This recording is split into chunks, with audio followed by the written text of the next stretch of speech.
Working Cows Podcast, Episode 12.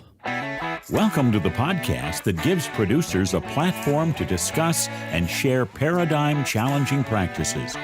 Practices that have increased the effectiveness of their operation and the joy that their families have received from this lifestyle.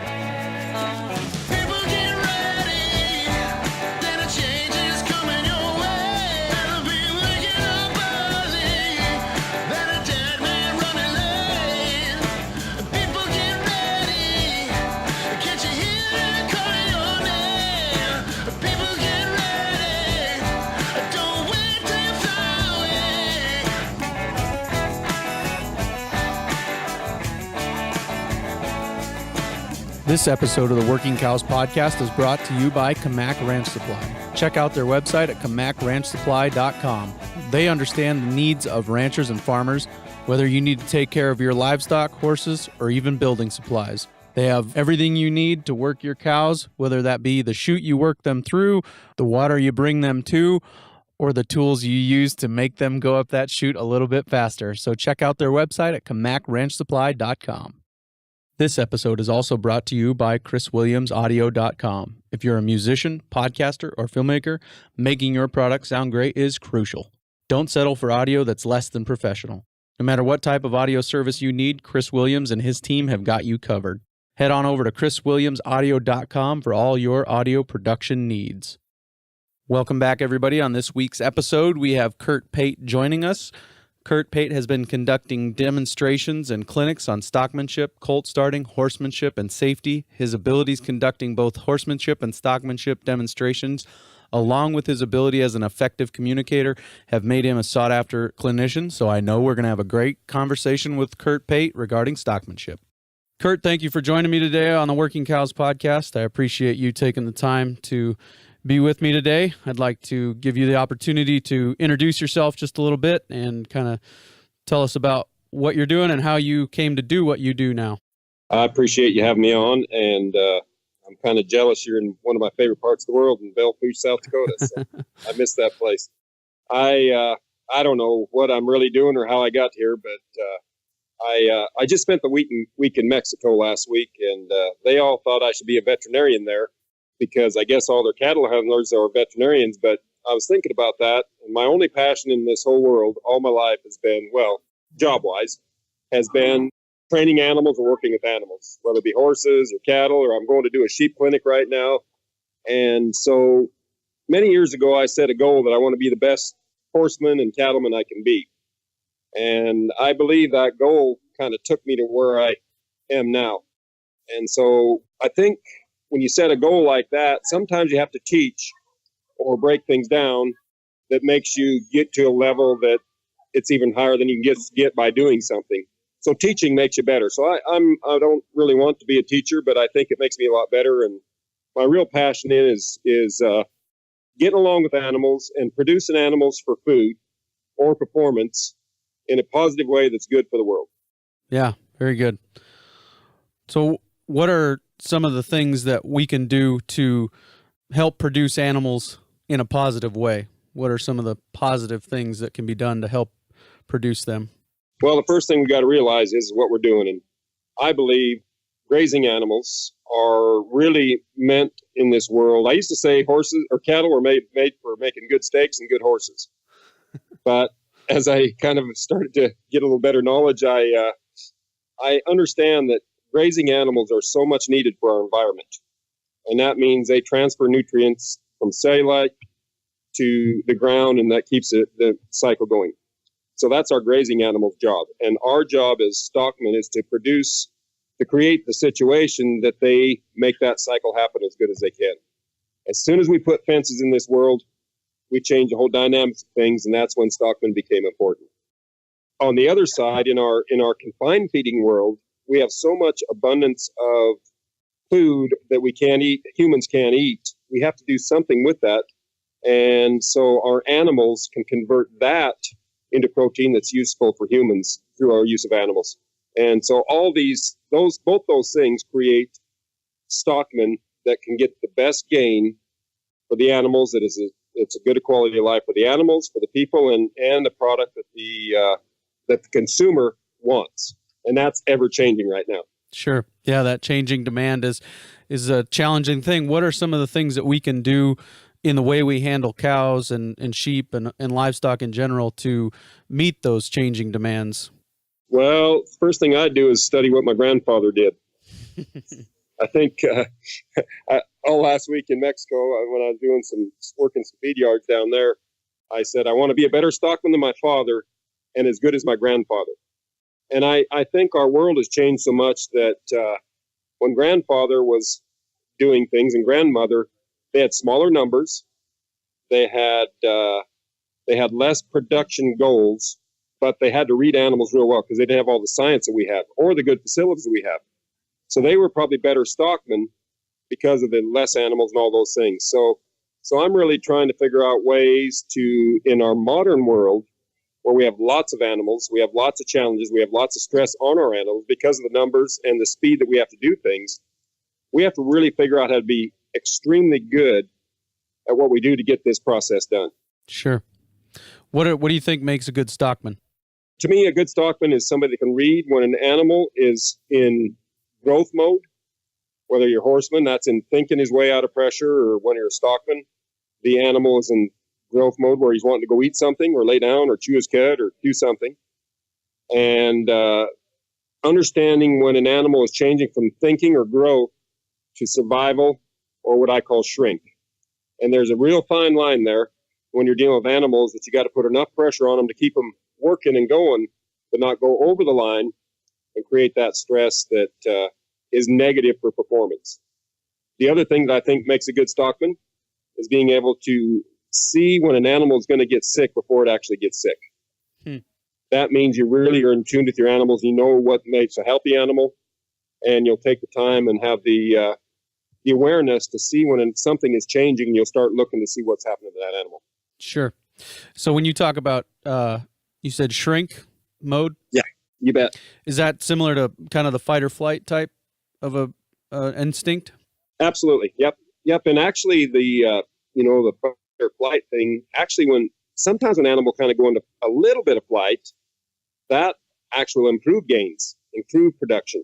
But if it goes too far, if we do it too much and too long, then it's stress that's negative. And then my grandfather used to always say, we either have an animal on the gain or on the shrink. And so we always try to keep them in the gain mode. Sure. I'd like to circle around a little bit back to that, be as good as my grandfather piece. They ran smaller numbers, but most of their demand was being met locally, right? I mean, most of the demand for the cows that they were raising was staying local. Is that accurate to how you understand that history? Somewhat, and they didn't always run smaller numbers either, Clay. I've read lots of books about South Dakota when they used to ship trainloads of cattle from the south when they had rain and when things were good on the reservations or wherever, lots and thousands of cattle. And we had lots of good stockmen out there taking care of those cattle and getting them shipped back out. So, the markets have always been, so they were shipping cattle from Texas or Kansas or somewhere to South Dakota, and then they'd load them up and ship them out again.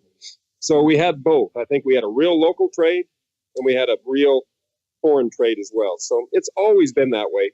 We just have to learn to read what our markets want and the best way to produce those cattle. I know a lot of cattle in those times. They used to call aged beef 3 or 4 year old cattle. That's the term aged beef used to be. So the cattle were a lot bigger, a lot older. And I'll tell you what, if you handle those cattle right when they're young, when they're 3 and 4 years old, they load on those trains. They handle well. If you handle them wrong the whole time, you're going to have a lot of trouble getting them across rivers, getting them in go pens or whatever. So the stockmanship then was just as important as it is now, or maybe more so because they didn't have the great facilities that we do. Sure. How much of successful stockmanship do you think depends on the facility itself? I actually think good facilities have created worse stockmen. It used to be in the days of old, and I'll just talk about the Belle Fourche part of the world, when they had a lot of old wooden set of corrals and pens that weren't very strong, you handle cattle pretty easy. Now we have metal, we have steel, we have all these things. And it used to be when the board started creaking, you back the pressure off. And so cattle, the facilities took pressure off the cattle because they weren't strong enough. Now we got all this metal and cable and steel, and the animals, they never get the pressure taken off because we don't have to worry about our facilities. And good hands read that. People that have no feel or really no care or don't understand, they don't read that, and they keep the pressure on. Sure. We've been kind of on this same line of reasoning here. I'd like to dive a little bit more deep into that idea of growth mode. Can you talk a little bit more about that? Yep. So I worked on a ranch, Sieben Ranch Company, and they were a big sheep outfit and a cow outfit. And I was running the cow side of the deal. We were building the cow herd, and they had like 8 bands of sheep. And that's a lot of sheep. And the camp turned to the boss that I was working with, was an excellent stockman. I learned so much from that guy. His name was Clark Atkinson. And he told me one day, he said, a good sheep herder keeps their sheep's head down. That was it. A good sheep herder keeps his sheep's head down. And that's a pretty good, easy way to look at it. That fall we went and we were weighing lambs, and it was quite a ways away, and we drove over there and helped them. I helped them, and they had to sort the ewes and the lambs off, and then they'd weigh the lambs and put them on a truck. And he told me, he said, you watch. If the herder's fat, if his horse is fat, and his dogs are fat, his lambs will be fat. And that is, so always doing more doesn't necessarily mean that we are doing the best. So to me, an animal has to be content. I don't think cattle or horses, I don't know if they might not. I don't know if they understand happy but I know content. When I see an old cow laying there chewing her cud right beside her calf, full, ruminating, she's content, and I think she's on the game. My family's been in the buck and bull business, and I watch those real flighty cows. They don't gain. They never get fat because they're always looking for something that's maybe going to get them. Where an old Hereford cow or Holstein cow, they don't even worry about something get them, so they're always eating and content. But the more flighty animals, they are always looking around. So we really got to be careful to provide those animals with what they need so they can get comfortable and get the nutrition they need. Sure. That makes a lot of sense. That's a good rule of thumb. If keep their heads down, a good stockman keeps their heads down, keep them content. I appreciate that. We talked about the facilities design. We do want to improve the facility design, I'm assuming. Absolutely. So, there's a lot of, I remember the first shoot that I ever remember. My grandfather was a horse trader and a cow trader in Helena, Montana. And he had an old chute that it was wooden. It had 4 posts. It was handmade wood. And the squeeze, there's a big pole up on one side, and you pulled this rope, and there was a stake on the ground, and you tied off to the stake, and that was your squeeze. And I remember I was pretty small, 3 or 4 years old, and I was with him. I was always with my grandfather, and he put a big old stud horse in there, and he was going to cut him standing up in that chute. And that stud horse completely kicked that chute apart. I ended up in the feed bunk looking out, trying to save my life, and my grandpa was madder than heck, but that horse completely kicked that chute out. And now I go all these wonderful feed yards. When I was in Mexico last week, every place had a silencer hydraulic chute. And I look at how far our facilities have come. A lot of them had a tub or a bud box in behind. I look at how far our design and our facilities have come and how much better chance we have of being safe, keeping the animals safe, and having them flow and work through these facilities, plus want to come back and do it again the next time. So our facilities have made all the changes in the world. It's such a great thing that we're going through right now with the facilities. Now, when we have the knowledge of how to work better in the facilities, we're on our way. Sure. Just as we continue on this facilities piece, how long do you think a cow's memory is? I don't know. I think it's, I think an animal, I don't know so much about cows, but I know horses. I think horses have photographic memories from a lot of horses I've ridden or things I've done. And I think they have everything in their mind that's ever happened is in their head. I've got a couple examples of that. One time I was working for Sieben, and I got way up in these mountains, and a big, strong fog came in. And I was on this ridge, and if I went one way, it's about 7 miles back to the ranch. And if I went the other way, it's about a mile back to my trailer. And I couldn't see. it was just fogged up so bad I couldn't hardly see the end of my nose. So I put my hand in front of my face, and I let my horse go, and in about 10 minutes, I was at the trailer. He knew exactly where he was. I was doing a clinic in Wisconsin one time, and some people were coming back. They'd had this colt there. The people that were doing the clinic had started this colt 4 years previous, and he had a stall there. They pulled in. These people pulled in. They were going to come to the clinic. They pulled in. As they were unloading the horse, he ran backwards, got away from him, ran backwards, and ran immediately to the stall that he'd been kept in 4 years previous. Wow. Now, how in the world would he have known that he was there? He just roared out of that trailer and ran right to his stall. So I think animals have an incredible memory that we don't even understand. Sure. Yep. I've definitely heard that before, and maybe it was you that I heard talk about it, that leading a horse into the same pen with things in a different place can sometimes upset them. Yeah, I've seen that quite a bit. Yeah, that's exactly. They really noticing. And you want to think, and cows is like those buck and bull cows. If you change one thing in a pen, they are looking at it and they don't know if they want to go through there or not. So sure. Animals are very observant. Yep. Yeah, we just had an experience here at our place where we went through, and Dad had built a bud box, and but it was a rail bud box, and they could look out all the way around that. And we went through and put some rubber belting up on the inside of that bud box, and I can't tell you how much of a difference that made in the way they went through there, just not being able to see a way out, and the only way out was up the chute or up the load and chute or whatever it was. And is that part of what we're talking about when we talk about facility design? You bet. Yeah, lights, all those things. The thing I think that we really need to think about, we've kind of focused on a lot of different things, but I think the thing we really need to focus on when we're building facilities is the facilities have to allow us to put the pressure on at the right place at the right time. So many times, and that's the big advantage of the bud box, so many times you're at the back of the cattle. You're 10 animals away from where you need to put the pressure on that one. And so our facilities sometimes create where we have to stress the cattle right next to us a lot to try to get the animals 10 cattle or 20 cattle away from us. So that's where I think the stockmanship and the facilities can work together. If you can't get to that front animal, you got to stop, go around, get out of the corral, go around and get to the animal that you need to pressure. And that's the big mistake. I think in our society, we have learned if you're stuck, just mash on the gas more and you'll get yourself out, whether it works or not. And I think we do that sometimes with our animals.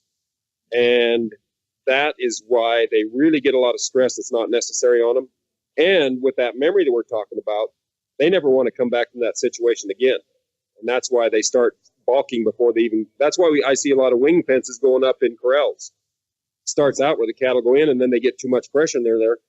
So then they say, I'm not going in there more. Then we end up building a wing fence. So then we can get them and jam enough pressure on, and then they don't even want to go in the pasture next time. Sure. So we got to be real careful of that. Well, we're talking with Curt Pate here today about stockmanship, and we're going to come back after a quick break. We're going to thank our sponsors. We're going to come back, and I got a few more questions to ask him. So we'll be right back after this quick break. This episode has been brought to you in part by Camac Ranch Supply. Check out their website at camacranchsupply.com. All right, we're back with Curt Pate talking about stockmanship today. I really appreciate you taking the time to join me today. We've been talking about the facility design, and you've mentioned that kind of man and machine have to work together here as far as the stockman and his facility. What are some principles when we're working up a chute as far as stockmanship is concerned? I think numbers of cattle that you take is really, really important. And that's something I see everywhere you go. People take too many numbers. And I know I weaned a lot of calves in Canada this year. I've worked a lot up in Canada, and so when they have all those balling calves come into those feed yards, they're processing a lot of calves. So I got to help a lot of those a lot of different facilities. You know, those guys they'll stack 20, 30 calves in a tub, and they'll feed themselves through there. And our rule is never to store cattle in the tub. And I learned a little bit of a lesson, but they would just work in those calves, being curious. They've never been through there. They'll flow through there pretty easy. And then they just got to go back and pick a few up, and that they can use a lot less people. But once animals start getting to where they understand that pressure coming back, then the human has to apply. And I think this is the whole principle of stockmanship. I'm kind of forget where we're going with this, but that's all right. I always do that. I'll just go where I want. How about that? That sounds great. So I think, and that's what you got to do with cattle handling. You just got to go where you need to put the pressure on.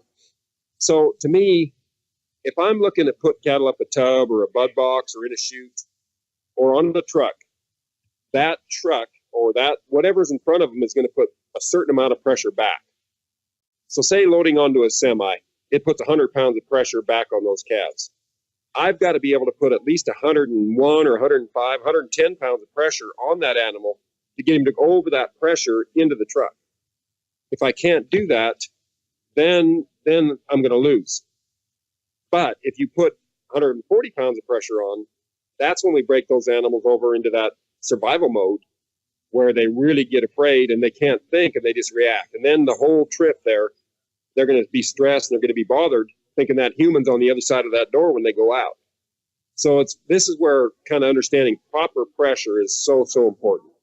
So with our facilities and our stockmanship combined, and the training, and this is the thing that I think people forget about with cattle. We all think about training our horses and our dogs. Always. Most people just would never do anything. You'd never go to the barrel racing at the local county fair or whatever without having your horse know how to run around a pattern. But we'll try to load our cattle in a truck with not ever even thinking about teaching them how to load on a truck or go through a chute or go through a corral or sort. And I think one of the real things we need to train our cattle in the West, like if I go to Belle Fourche Livestock or St. Ange or to Miles City, Montana, when I go in those auction markets, they tell me that the biggest trouble they have with range cattle is the cattle don't know how to stop. And when they're trying to sort or do things, it's like trying to sort a bunch of bucket. If you watch Hank Franzen at the Belle Fourche at the rodeo, Hank Franzen's horses know how to handle. They stop, he can back up a few steps, they stop and wait, and then he can sort horses. You go to some of the other guys that don't think about stockmanship, you can't stop those horses. When one go, they all go. And that's kind of how sheep handle. So we've got to teach our cattle to stop and wait and think for us and either come by us or turn back. That makes sorting so much easier, so much less stressful, and so much more effective if you can do that. So those are the kind of training things that I think you teach animals to go through pressure and then how to stop. Now, in the East, when I go back east, those cattle, the farmer cattle, they don't know how to go. And so that's almost as big of a challenge. When they come to a spot that the pressure is too much, they just stop and you can't put enough pressure on to make them go. So there should be a little bit of a balance, I think, just like a nice horse. If you got a real nice horse, he goes, he stops, he turns, he does all the things you need him to do to get what you want to get done.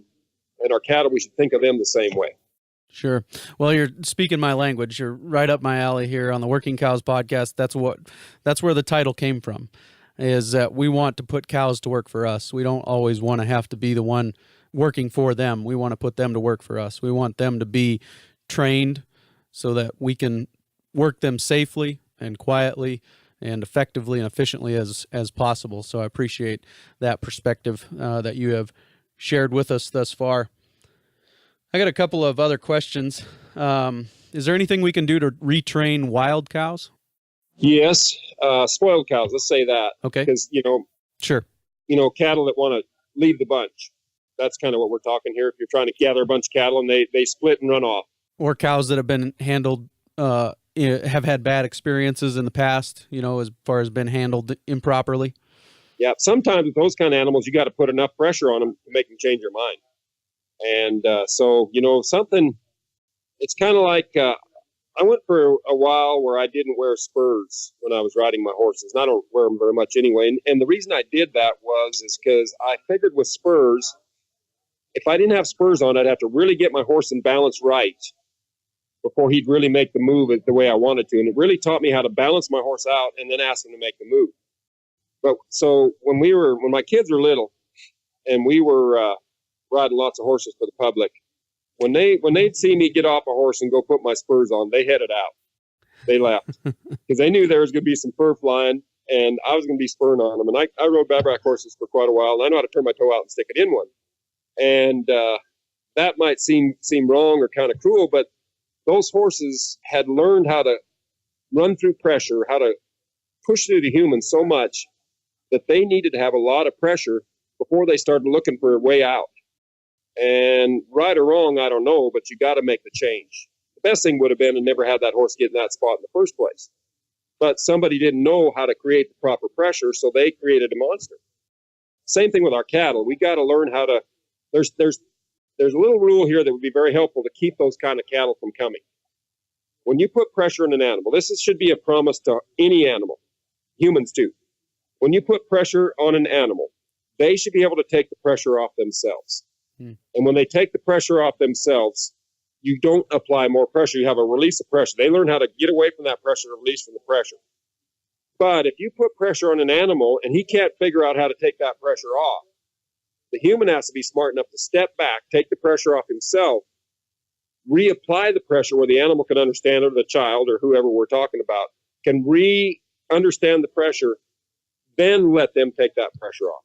What happens with those cattle that have bad habits is I think we put pressure on, and when they don't do what we want, we put more pressure on.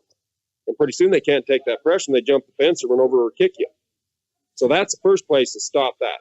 But if it's already gone too far, like an animal when you're trying to corral and they run off and quit you, I'll just kind of come in. If you got time, I'll just come in and track those things. I'll try to kind of hide behind that cow's tail, and I'll just follow her around. Anytime she turns back towards the bunch, I'll back off. If she goes away from the bunch, you go to her, and pretty soon, if you've got the time and the country, you'll get that old bag where she wants to be in the middle of that herd and never come out again. And she'll learn that's a good place to be. And that's for me, that's a great opportunity for me to learn. If I'm riding a young horse or something, that's a great job for my young horse, and you're getting a cow better. Sure. Yeah, my mom was a first grade teacher for most of her career, and I don't know how many times I saw her write on a note to a parent, catch them doing what you want them to do and reward them for doing it. You know, wow. And that's kind of what you're talking about with these cows. That's exactly.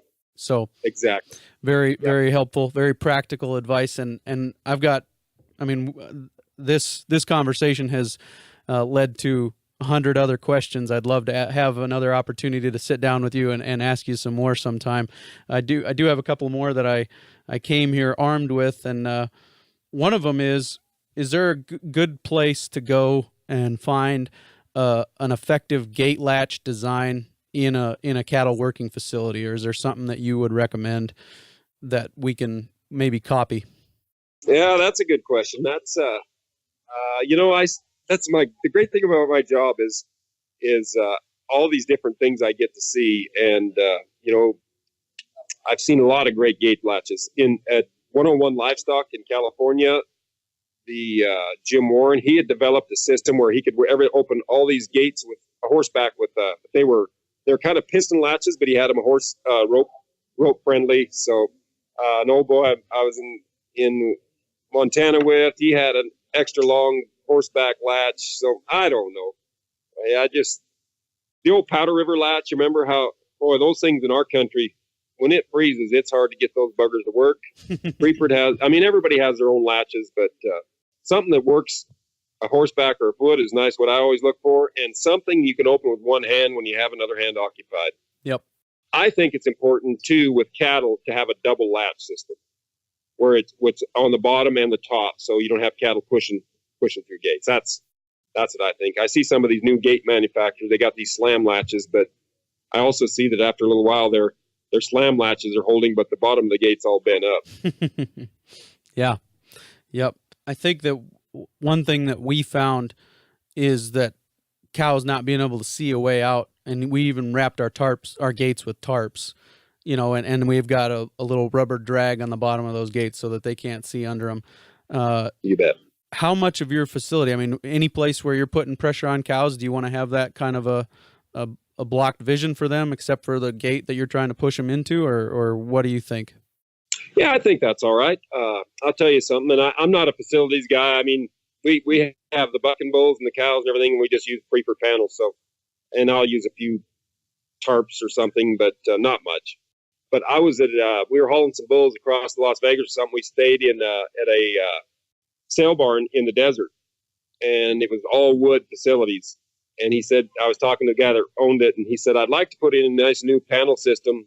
But he says these desert cattle, they need to have wood, and they need to have it horizontal or vertical. He says if you don't have it vertical, they can't see it, and they'll hit fences if they're desert cattle that haven't been in the corrals much. And I think that's pretty interesting. A lot of those Southwest corrals are all standing up, and a lot of our old corrals in our country were, the wood was standing up and down. And now we have all these vertical deals, and I don't think cattle can see them as well from what I hear from the old timers. And that brings me to another point. I hear all this science, and we have great science right now, but really what science does is backs up what my grandfather and your grandfather knew in the first place without the science. Absolutely. Yeah, no, that makes a lot of sense. I've been in a lot of places that were built a long time ago, and they've got those vertical panels that I think that, like you said, the cows do see a little bit better. So yep. Maybe a simple design principle right there is you might not have to make it all block vision, but you can make it vertical so they see it a little easier. That's good. Yep. Appreciate that. We might have to come up with the block vision because of we don't have the vertical. It's more horizontal now. So maybe we have to compensate for that. Yeah, everywhere we blocked their vision was a horizontal panel. Yeah, I think that's interesting. Yeah, it is interesting for sure. Well, I don't want to keep you any longer than I said I would, but I would like to just give you an opportunity to kind of share where people can catch up with you and see what you're doing. And then I'd also like to ask you if you could give some recommendations on where people can go to learn effective stockmanship and facility design techniques. Yeah, I have a website. I call the internet the modern day smoke signal, and so I have a website, Curt Pate Stockmanship, and I write what I call a scoop loop. I don't like to blog, so I call it a scoop loop. But I write once in a while. I write about some stuff. And my wife, I don't believe I've never been on Facebook, so my wife puts it on Facebook for me. So that's where people can find stuff. Sure. I work for the NCBA a lot. And I do what they call the Stockmanship and Stewardship Tour. And Ron Gill and I, we do a lot of those events. And those are a real good, positive thing. I don't care what, I'm not into the politics of the NCBA, but I am into the education. So I know a lot of your listeners in this world, they have different opinions on different things, but education is always a good thing. I don't care where you're at. So I like that. Absolutely. Yeah, and I'm doing my best to not step in that hornet's nest. So yeah, me too. And I don't care. It doesn't matter to me one way or the other. Yep. I just want people to get paid fair price for their animals and live this lifestyle like we're doing. Yep. Real proud. So very good. There's lots of great people doing stockmanship out here, and I think so many, like where there's a lot of really good cowboys. They kind of sometimes think this is beneath them a little bit. And I really hope that you can not think that way. This, to me, the cowboy trade, the cowboy tradition is such an important thing of our past, of our future and everything. And it's part of our heritage. And I really know everywhere I go, there's real good stockmen, good cowboys. There's a certain, 10% that are excellent. And then you have a lot that are pretty good. And then you have some that shouldn't be cowboy and they should be on a tractor somewhere. And that's just the way I see it. But to me, I really want to have skills. I want to be able to rope. I want to be able to ride a horse. And if I have to get after an animal and get it roped and tied down, I want to be able to have that skill. But I'd rather try everything else I could before I ever got to that spot. I was with one of the people I was with in Mexico last week. His boy was a black belt. And I say cowboys should be black belts in cowboy, where you have all these skills. You could do anything you want, but you would try never to use them. And that's one of the things that black belts learn, is how to restrain from using all the things they can use to kill somebody. So I think cowboys the same way. So, cowboys, we should really work at this and really try to get good at the stockmanship, but keep our roping skill, keep our horse skills, keep our people skills top notch, because this world needs us. And I get kind of tired of the people that kind of criticize all cowboys. So that's my little soapbox stand. Thank you again for your time. And I looked over the schedule there for the NCBA trade show and some of the things that you guys have going on. And there's some really interesting nuggets. I'd love to have you on again and talk about maybe some low stress family handling principles as well. Maybe we could avoid having to wear that T-shirt I saw on the internet the other day. I'm sorry for what I said while I was working cows. Exactly. Yes. Okay. So that brings me to one more point. Do we have time? Yeah, we got time. Okay. So to me, there's only one other time people act like they do when they're working cattle. And that's when I see somebody coaching football or basketball. They'll do things there to young kids that you'd never do in any other situation just to win a game. And I see the same thing when we start working cattle. I see the same behavior with people to their wives, to their kids, and something takes over us, and we've got to learn how to control that emotion. Yeah, very good insight there. And I like I said, love to get you back on and talk about that again. Links to all of what we talked about will be in the show notes page on workingcows.net. We'll have a link to Curt's website and the Facebook page and the Scoop Loop and all those different things. We'll get you guys in touch with Curt, and you can see where he's going to be next and maybe see where you can catch up with him and get in a little bit more of this continuing education that I think is so important in the agricultural industry. So, yeah, I think it's really nice what you're doing here, Clay. Keep it up. And being your other work, I'll leave you with one last thought, if that's all right. And here's something that I think is real important for people. This is something I think just is a good thing to leave with. And I ask this in a lot of places I go. And the question is, would Jesus wear spurs? Very good. So there you go. Yep. That's my last thought. Thank you. I appreciate your time. Thanks so much for joining me today. See you, Clay. See ya. This episode has been brought to you in part by ChrisWilliamsAudio.com. If you're a musician, podcaster, or filmmaker, don't settle for audio that's less than professional. Head on over to ChrisWilliamsAudio.com for all your podcasting, music production, and film audio needs. As I've thought about Curt's question, I have come up with this answer. Jesus would apply appropriate pressure. We see Jesus applying appropriate pressure throughout his ministry. He always responds to the person he is dealing with in exactly the way they need to be responded to. And I think, obviously, as Curt is, alluding to, we can learn a lot from his ministry philosophy as we deal with cows, and we can learn to apply appropriate pressure, apply the pressure that cow needs at that time in that situation. Along with that, we can also learn some low-stress family handling practices, but I think that is a conversation for another time with Curt Pate. If you want to keep up with Curt, you can check out the show notes page at workingcows.net/11, and that will have links to all of the ways that you can get in touch with Curt. Next week, we've got Dave Pratt from Ranching for Profit. I'm really excited about that conversation, so we will see you next Monday. We invite you to visit workingcows.net to subscribe to the show via iTunes or Stitcher. You'll also find detailed show notes pages, resources from our guests, and the industry leaders who have influenced them. For more ideas on putting your cows to work for you in a more profitable way, tune in next week.